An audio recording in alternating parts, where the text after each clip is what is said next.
Welcome to Girls in Basketball. I'm Kelly Kinkaid, and we've been 141 days patiently waiting for the restart of the NBA, and we're back. And I was eagerly waiting to come back and talk to you and bring you a group of my friends. Let me introduce them as we get started to talk about this first week coming out. My first guest, I'm going to start with the best, Reggie Hawkins, who is my faithful regular. Welcome back, Reggie. It's good to be up in here. Yes. My next guest is someone I'm very happy that he could join us today because he's always in LA talking about that Laker Nation. Welcome, Paige Kennedy. How you doing, Paige? What up? My last guest. Nation. Yes, we will talk about the Lakers in a little bit more. And then my last guest, Aloha G Money. How are you doing today? Thank you for coming back. He's also a regular. Aloha. Thank you. Yes. Send a check in the mail. Okay. So we've been 7 days with the restart of the NBA.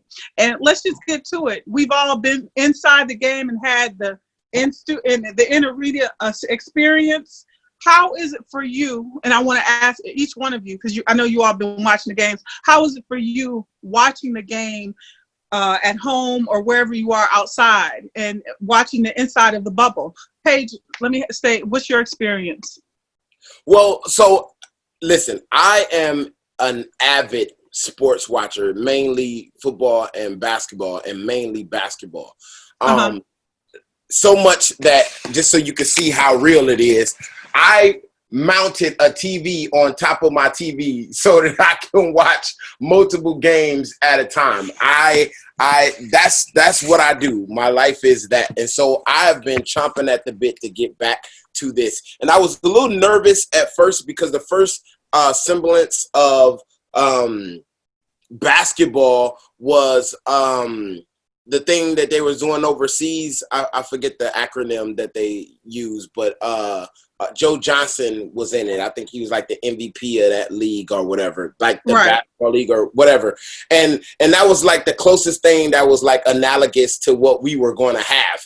And I was like, ooh, it's going to take some getting used to. But then when I saw what a wonderful job that they did on this, like where they have the superimposed logos so you could tell like who's supposed to be home. They had like the virtual fans in the background. They had the audio that came from, I don't know, 2K or something. And I feel like I'm watching an actual game. And what's so crazy is the reality is they're not hearing that audio. They're playing in just that almost quietness, but for us as fans, we feel like we are actually having a real game. And so this has been amazing to me. Good. Reggie, how's it been for your experience now watching this week of the restart? Well, unlike Paige, I don't have a TV on top of the TV. I think that's quite ghetto. But in all actuality, it's been scarily good. In the sense of, I hope that we get over this stuff, because one of the main things that, Paige hasn't gone to a game with UI or G yet, but, we love going down the street to the Barclays Center and catching the Nets game, and I love rooting against the Nets at home. But it's been scarily good, and I wonder, it's been so good, it makes me wonder how the future is going to be. Right. G-Money, the games in the bubble, what you been doing? So, just for me in Hawaii, catching sports is always an issue because I'm 6 hours behind. So I'm watching whether it's basketball, boxing, the sun is shining, the daylight's out. But visually watching the games at home, the big difference, what I noticed is how large the court looks, because you don't see the photographers and the videographers. So it's similar to 2K. Like when Paige showed his screen, the court just looks wide and open. The superimposed logos, one thing, but it's great to watch. Now, the hard part for me is when the games get really competitive and you really don't have the fans, so you can't really tell who's a home team and who's a away team because the energy is the same, but they've been balling. So it was really good to watch. A lot of game winners. So I'm excited. A little different, but it's a lot better than I imagined. Yeah, and I was telling you guys, I had the chance to be one of the first virtual fans for the Clipper game on Thursday, and it was an experience. And I see as the games are coming each day, the virtual fan experience is being shown more and more. I suggest anyone who has the opportunity to do that to try it. But sometimes I enjoy just watching it at home now, just me and the TV, because I'm just excited to be here. Were you guys excited? Like, what were you doing from March 11th to now? Were you watching old games, The Last Dance? How were you all spending your time, life without basketball?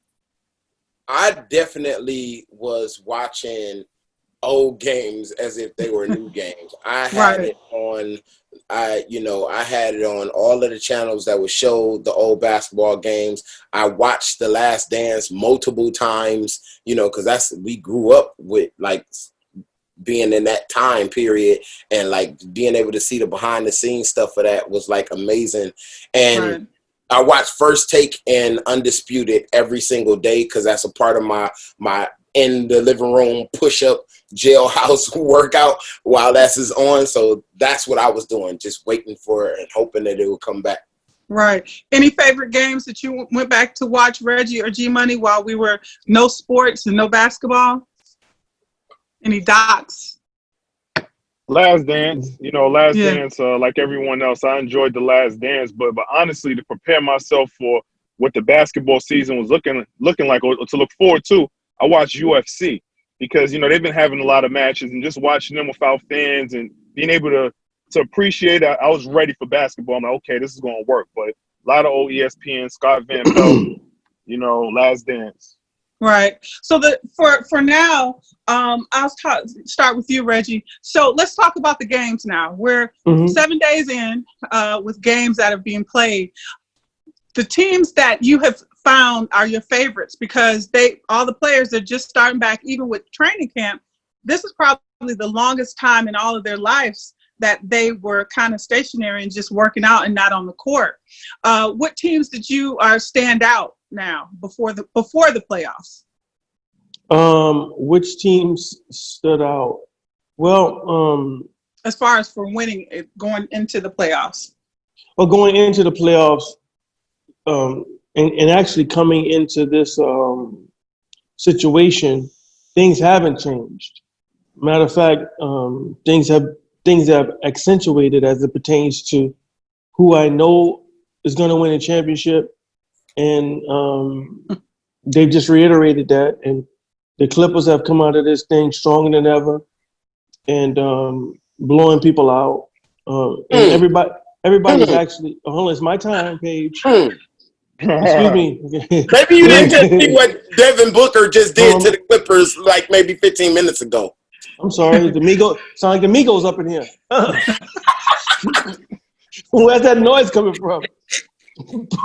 But the Clippers have shown me without the guy going to Magic City and the other player that's absent, that are on their way. They've shown me that it's pretty much a done deal. Everybody else is playing for second, and it is what it is. It's the same old. Okay, I'm gonna move it over to Laker Nation, but as you say, the Clippers right now, the Lakers are number one ranked in the Western Conference. So I want you to keep that in mind. So you've given us your Clippers. I guess that's who you say that's going to take it. And then who in the East, in the Eastern Conference, do you like this past week that have been playing? No one at all. Okay. Okay. You ain't watching, baby. No, listen. I'm watching. Okay. I'm watching the repeat of last year, and the repeat of last year. And then I'll let the other guys speak. The repeat of last year is Giannis is doing what Giannis does. And he'll freeze, or Chris Middleton will freeze in the playoffs. The Raptors, they don't have Kawhi, and who knows what you're gonna get when it comes to the 76ers.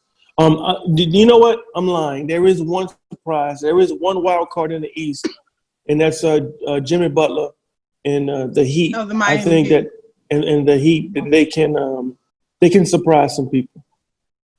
Okay. Paige, you are a Laker fan. You are definitely a member of Laker Nation. The past week, the Lakers have played. I think they started off a little rough. What's your thoughts on the Lakers right now? Okay, so for one, I was very happy and pleased that we squeezed through that Clippers victory. More so just for morale, just because you have you have the blind witnesses that think that because the Clippers are deeper that they are a lock to win, which is definitely not the case at all. And so I'm glad that the Lakers were able to tie that series up. I think we needed that for conversations, and they also needed it for their own mental, knowing that they're going to probably go head up with them in the conference finals. So Right. I was glad we got that victory. And then, we experienced something that we weren't used to 2 days ago when we lost because of the doubling of Anthony Davis. I don't think that's something that we were prepared for, and I'm glad that that happened sooner than later so that they could start working on that and figuring out what is it that they're going to be able to do with that. I think he made the right plays, and people weren't just making it. But I'm really excited about our future because Dion Waiters, let me tell you, that dude is a beast. Dion Waiters is a beast. He's not afraid, and he is coming. He's getting himself, in shape. He's getting I think he's like the X factor for us. So I'm very excited about our chances. I don't think that the Clippers is going to beat us. I'm actually more concerned about the Bucks than the Clippers because the Bucks are scary and they match up really well against us when it comes to length. And I'm also a little afraid of Toronto because Toronto, even though they don't have Kawhi, have a better record than they had last year when they did have Kawhi, and they're just kind of scary, that Toronto team. Yeah. So yeah. I think we will do fine against the Clippers, and I just love that last final shot that Devin Booker just put on Paul George and Kawhi head in the same play off the same pivot foot. Right. And G Money, what's your thoughts? Your favorites from what you've seen this week? Well, first, I'm a Lakers fan as well, and they have the number one seed. First time in 36 years. Since 1984, they're the number one seed going in. And it's looking like they're going to catch an easy first round if they go up against the Grizzlies. But as far as the first week, the Raptors are the scariest team in the East because even though everyone's talking about the Bucks, Eric Bledsoe is injured. He's not 100%. And the backcourt of Van Fleet and Kyle Lowry, you see the issues that they gave the Lakers, but everyone's forgetting that this season has been Siakam's coming out party. He's really showed that he is a top 5 player in the East, top 10 player in the league all around. When you think about what he can do, stretch the court defense, and he's an offensive weapon. So really the Raptors are looking scary, and the Rockets. If you're seeing what Harden and Westbrook are doing 1-2. Small ball. It's fun to watch. They do what they have to do, small ball. And it's entertaining. We say this every year with the Houston Rockets. We say this every year. And they wet the bed in the playoffs. So let's stop it with this Rocket stuff. Well, I was going to bring up that Paige, Reggie, we all were just talking about the usual suspects, the Clippers, the Lakers. We talk about the Bucks. We're talking about teams from last year. But I think that there's some teams that we better keep our eye on. Who?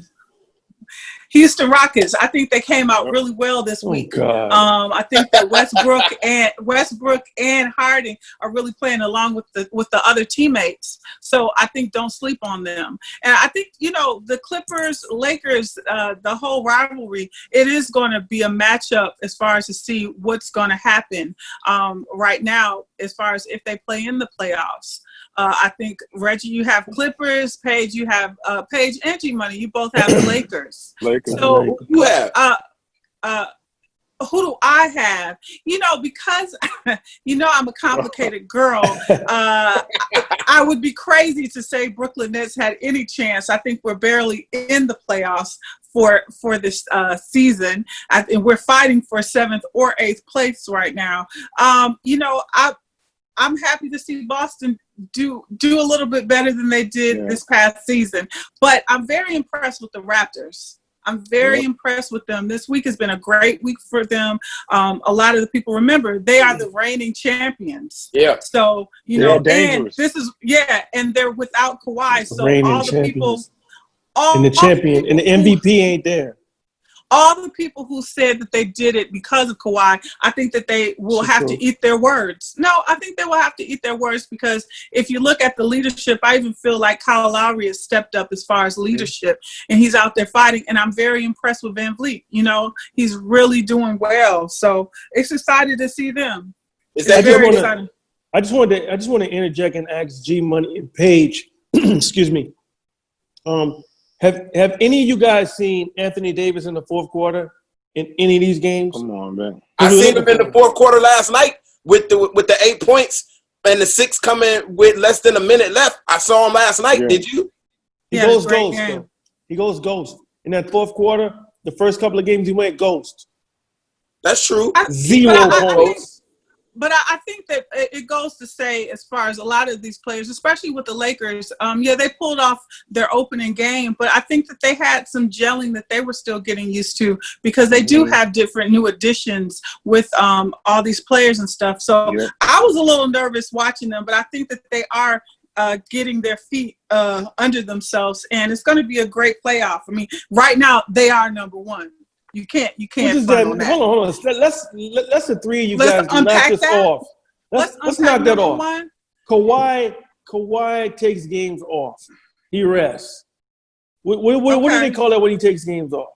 Load management. Load management. Oh, thanks, Glendon. Load management. Okay. He's load managing so that he has more energy to do what he does in the playoffs. Sweet Lou is down in Magic City right now eating wings. And whoever the other guy is, he ain't even there. So let's knock off all of this Laker crap. So what does that have to do with the Lakers? You talking about the Clippers? No, I'm talking about the Lakers. Number one, Anthony Davis, he couldn't cut it in New Orleans. My second greatest city of all time, he couldn't cut it in New Orleans. So he ran under LeBron like a little It's personal, Paige. baby. It's personal. Yeah, and it's something that Reggie has big baby Davis. Shock us to say this everything. I'm telling you the truth. The truth shocks you. Hey, Kelly, before we go, I'm sorry, Kelly. So are you saying that you think that the Toronto Raptors will repeat? I think that they will be in the finals. I think that it's going to be, I feel like the way that Toronto is playing now, I think that they will be the Eastern Conference team going into the finals. And this is just week one. I agree. I agree. Who's going to beat them from the West? In the Clippers. Oh, who's going to beat them? I feel like the Lakers have a lot on the table. LeBron is a champion. He is a champion, and I really feel like keep going. The Lakers may take it.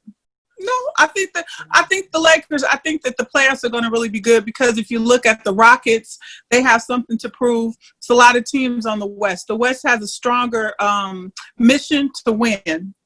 And that's all the teams: the Clippers, the Rockets, the Lakers. However, don't sleep on. And then the Bucks as well. I think it's going to be a great playoffs as knock it off. Continue to go for us. You saw last year that Kawhi and them guys, everybody in the league saw the tape. They know how to nullify this guy. All that dunking crap is not going to happen in the playoffs. You're talking about Giannis in the Giannis Antetokounmpo. Guess what? Yes. Guess what? Right. They saw everybody sees the tape. He can't go one way. Come on, G. He can't go one way. And if you nullify him, Chris Middleton disappears like Anthony Davis. So let's stop all this stuff. We know who the champion is going to be. Well, I think that here we're talking about the now. Players have been sitting around and they're eager to play. And if we talk, let's talk about our predictions for MVP, even at the first week, like I said, a lot of these players on this team have a lot to prove. I know we all probably had who we thought, because it was only 8 games left before the season was put on pause, who was our choice for MVP. We're back now. I would love to know who you are. Are you still rooting for the same person for MVP this year, or is it changing watching what they've done this past week? Paige. Well, okay. So obviously, I personally want LeBron to win. I think that he is still the best all-around player in the entire league. I think he navigates his ship.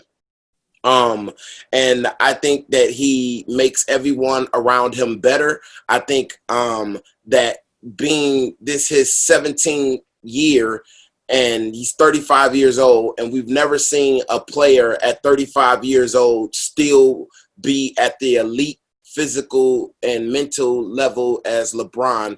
I think that he should be celebrated for that. I think what? that Giannis, though, I think they will give it to Giannis because based off of the numbers, Giannis has a better record. Giannis has bigger stats.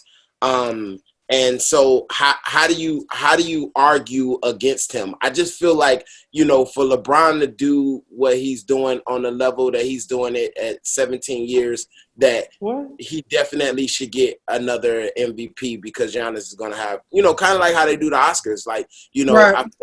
I feel like, it would be great. Honorary MVP. No, but he also deserves it, right? Like, look what he did. Yeah. He took them down right before the break.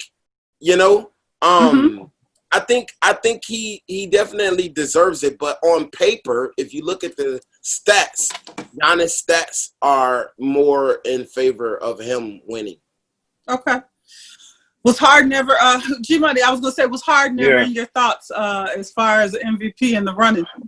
Well, no, not this year. Honestly, not this year. But so what Paige was saying about LeBron and Giannis, I think it's going to be flipped because with the Lakers now having the first seed in 36 years, something that they accomplished. Not 36 years. That 2010. First seed, 1984. They said 1984 last time they had the first seed. No, 2010 they were number 1. First seed. So I got to see what stat it was because they had on ESPN. It was 1984. First time they had. Nope. Number 1 is something else that happened. No, 51. 50, number one with 51 wins. That's what it was, Paige. First seed with over 51 wins. Right. So with that anyway, with LeBron, I feel that the NBA they're gonna drive emotions because this season with what's happening with COVID, the Black Lives Matter movement, LeBron is very vocal about that. The loss of Kobe earlier this year, if LeBron wins the MVP. Just imagine the speech that he gives and tying everything together. If Giannis wins MVP, he might say 4 or 5 lines and doesn't matter to anybody. But if LeBron wins, it's going to be emotional. It's going to be a story. And then they're going to have to announce that it's going to be a big story that the NBA spreads. And they got to give it to LeBron this year. And the West is more competitive. It's a harder division. LeBron's going to get MVP this year. Yeah. Those are arguments that I don't know would take into consideration when it comes to actual basketball, though. Like those are entertainment. They're still selling it. They're still selling it, Paige. They understand that they're talking about starting basketball. You shouldn't start. You should start. It's politically driven. Black Lives Matter. LeBron's the face of the league. He's the most vocal sports player, athlete, black athlete that's pushing that. He's going to get it. Well, I heard Paige and G Money's assessment of a participation trophy for LeBron, an honorary accomplishment because he is doing something for Black Lives Matter and he's trying to find a cure for COVID. But here's the thing: if we were actually giving the trophy to the real most valuable player of this year, on merit and actual ability instead of marching and those type of things, T-shirts and stuff, it would have to be Chris Paul. Chris Paul. Oh my gosh. Okay, can I speak? Chris Paul was abandoned by that franchise, Houston Rockets, and exiled into Oklahoma City. Because Oklahoma City is not as big a media market as Los Angeles, and he's not all in the videos, all on the radio, but what he's done, he's turned the Oklahoma City Thunder after losing Kevin Durant, the joke Westbrook, who couldn't make them go straight, and he got out of town. After all of that, he's turned that franchise into a reputable franchise, and they are in the playoffs. And guess what? Since we're talking age, Chris Paul and LeBron is probably about 50-50. They're both about 50 years old. So, hey, give it to him. If you're gonna give a participation trophy, give it to that old guy. Wait, where are the stats that support this theory besides the honorary thing? Chris Paul, I think that he's a great player and he has done a lot for the OKC team, and I've had a chance to see him play this season live. However, don't knock LeBron. You can't, there's no knock. It's not a participation award. Like, he is a leader. He's doing great things. Like we said, the first time, you can't, nah. Hey, if you must, but please do not knock LeBron. We're not going to do that. So your vote for MVP is Chris Paul. Okay, thank you for sharing. Let's move on to the Rookie of the Year. This first week, we got a chance. There was always talk between Zion Williamson and Ja Morant of the Memphis Grizzlies. They got a chance to play this first week, and to my surprise, the New Orleans Pelicans beat them. Mm-hmm. And even with his time management, with Zion's time management, 5 minutes per quarter, he scored a great 23 points, 7 rebounds, and 5 assists. And Ja Morant, 11 points, 5 rebounds, and 8 assists. I'm very surprised, because even looking at the team-wise, Memphis is really fighting for this 8th seed in the Western Conference to be in the playoffs. And New Orleans is both of them were looking for a win. New Orleans, both the young teams pulled through, and Zion was a factor. Coming back from home, we saw him during training looking very chiseled, and I think that he's put on some pounds even during the training, and I think that we're still looking at how much time will he be able to be on the court. If you had to give a prediction for Rookie of the Year, being that Ja Morant has played the full season where Zion hasn't, is your vote still going towards someone different, or is it still staying the same? G Money. It's staying Ja Morant, and I was prepared for that when they went with each other.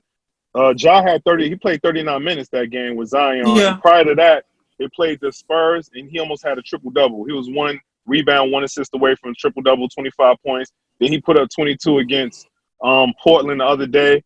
It's not even a contest. They're going to get the 8th seed. He's going to go up against LeBron in the first round. I think what's going to happen. The Lakers are going to win, but I know Ja's going to have a real big game in his first playoff run. I'm giving it to Ja Morant. And me personally, I don't think Zion would have been the number 2 candidate. I would say Kendrick Nunn from the Miami Heat would have been a close second as far as Rookie of the Year. Kendrick Nunn. Right. Look at the numbers.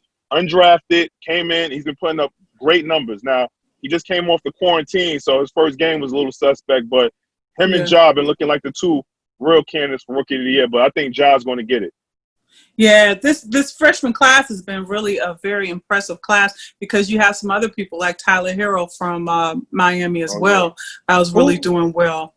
All right, Mr. Owl. Reggie, how about Rookie of the Year? I know that you have an affection for the Pelicans from your home state of Louisiana. Gumbo. Well, let's not use the word affection. I would say more of an affinity. I have an affinity toward tomatoes. Toward, because New Orleans is the second city that I love dearly. But if we're using Paige and G Money's criteria of a participation trophy, and we're judging things on marching and all of the stuff like that, publicity and T-shirts and commercials and all of that stuff, you got to give it. I'm going to use their criteria, and I'm going to go with Big Gumbo because, truthfully speaking, you know, Ja Morant has a personality of this tower, and you know, I'm glad you got a blue towel for the Grizzlies. We don't need. So does he. I'm sorry, Paige. This is my time.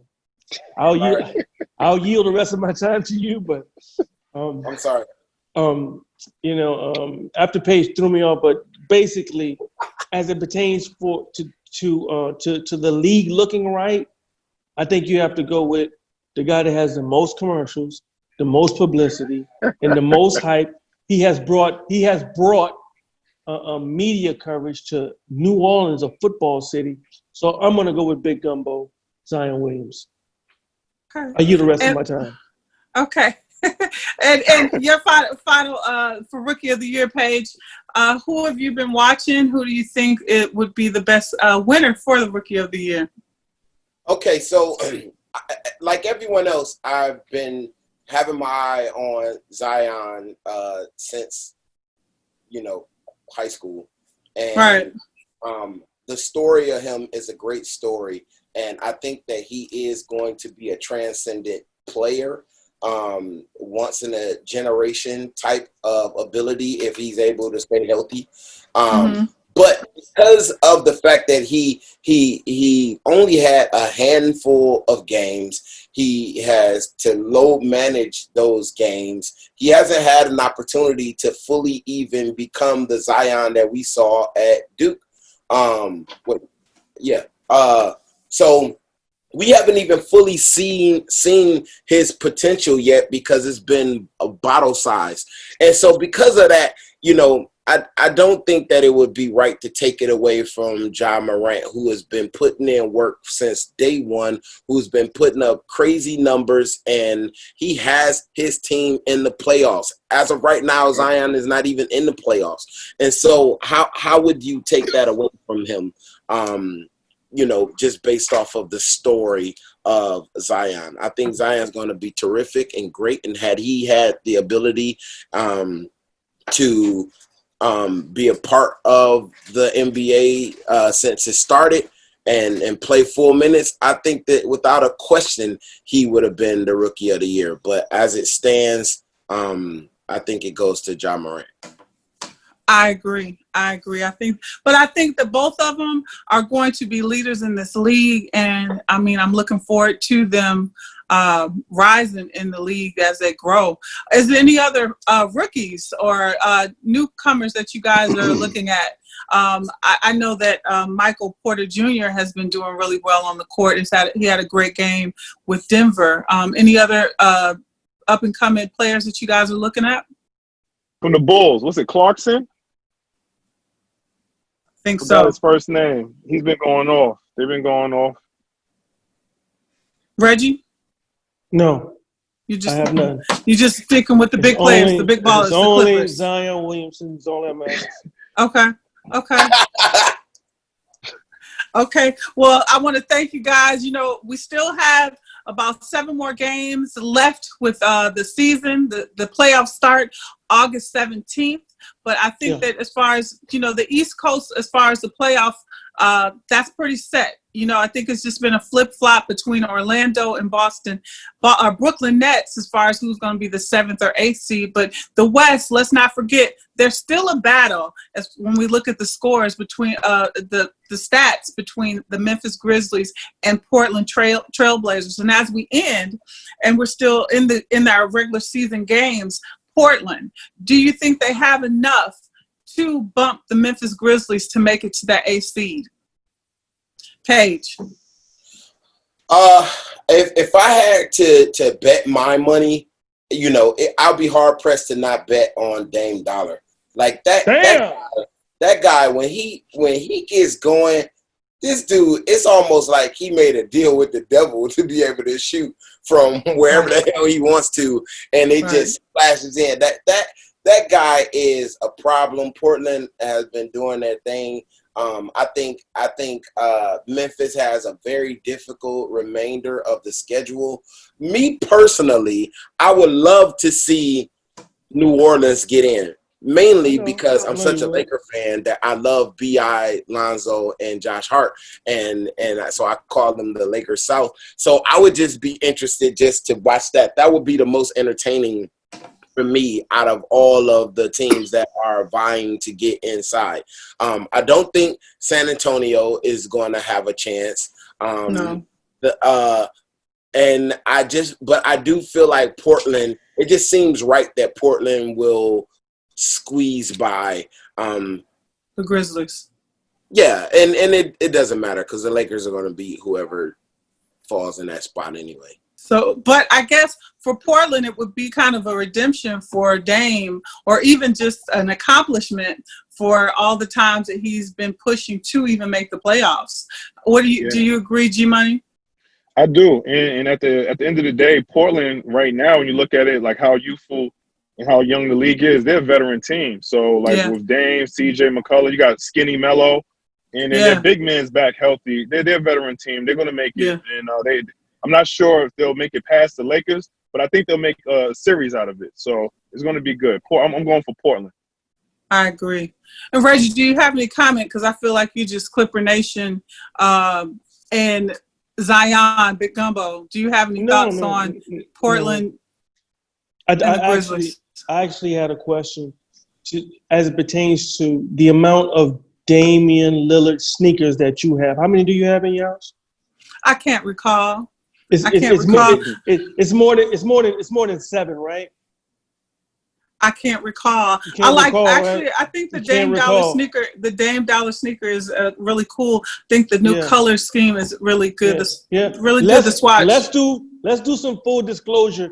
You're damn near a brand ambassador, which is why we're talking about Damian Lillard and the Portland Trailblazers. You know, listen. There's no reason for us to be talking about. There's no reason for us to be talking about Portland. Well, nobody cares about Portland. Well, in a big show like this, we got Paige in LA, we got G in Hawaii, and we talking about Portland. Why? Because there's a bias there. No, absolutely. There is currently every show Memphis Portland. And Portland. Where they come from? Yes.